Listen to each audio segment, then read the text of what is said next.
Christina McKelvie, to be followed by Elaine Smith. Thank you very much, Presiding Officer. Presiding Officer, I think it's a bit rich of the likes of John Lamont and Adam Tompkins to sit in here accusing us of grievance when it was an internal, ultra-right-wing grievance in his own party that brought us to this isolationist place that puts all of our rights in jeopardy. And, Presiding Officer, when Tories sit over there celebrating on those benches, shouting, "Scotland, know your place, you have no rights," and each one of them today has talked about the insignificance of this place. This place is significant. This Parliament has an opinion, and its opinion will be expressed. If they don't like it, they shouldn't be sitting on their benches. Presiding Officer, 69 years we have had the Universal Declaration of Human Rights, well beyond the lifetime of most people in this chamber today. And throughout those years we have recognised the right to not be tortured, although listen to the Tories, stretch that a bit, to freedom of speech, a safe place to live, equality for all regardless of religion, sexuality, race or gender. Presiding Officer, there are less slightly obvious rights like the right to a reasonable work-life balance, to proper employment practices that don't exploit workers, to trade union membership and to maternity leave and pay. You don't need to look too far back in our history to find a society that treated those with disabilities or those who have hit unfortunate times as the undeserving poor, while generous Dickensian philanthropists gave their vast wealth to help run workhouses and maternity homes for unmarried women. There was no real sense of community responsibility.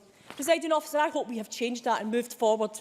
Those with disabilities share the same universal human rights as those without them, the same for workers. If some folk need help and support to be able to work, perhaps to care for themselves, to live independently, then governments have an obligation to meet those needs. And although not without its faults, I hope Scotland is doing some of that.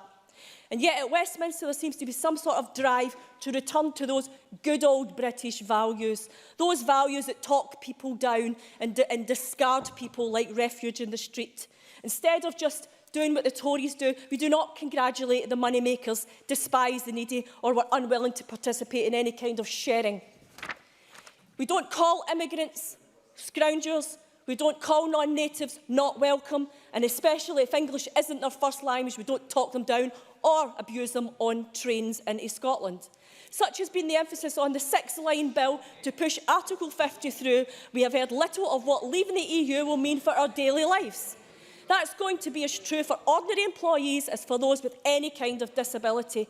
Liam Fox said last week, Presiding Officer, he said last week, and I quote, "To restore Britain's competitiveness, we must begin to deregulate the labour market." Now, for me, that says not recognising any of these rights. Westminster will no longer need to recognise employment rights, such as the Working Time Directive, that gives us the right to at least 28 days paid holidays a year, rest breaks, and rest of at least 11 hours in a 24-hour period. It also restricts excessive night work, demands a day off after a week's work, and provides for the right to work no more than 48 hours a week. That's the red tape and the deregulation that Liam Fox is talking about taking away, Presiding Officer. Are you happy for these to be abandoned? I'm not, and I'm not going to allow it. So let's not pretend that these things aren't really at risk, fundamentally at risk from the Tories. Liam Fox confirms it. He confirms it in his words, and the Tories confirm it in their actions.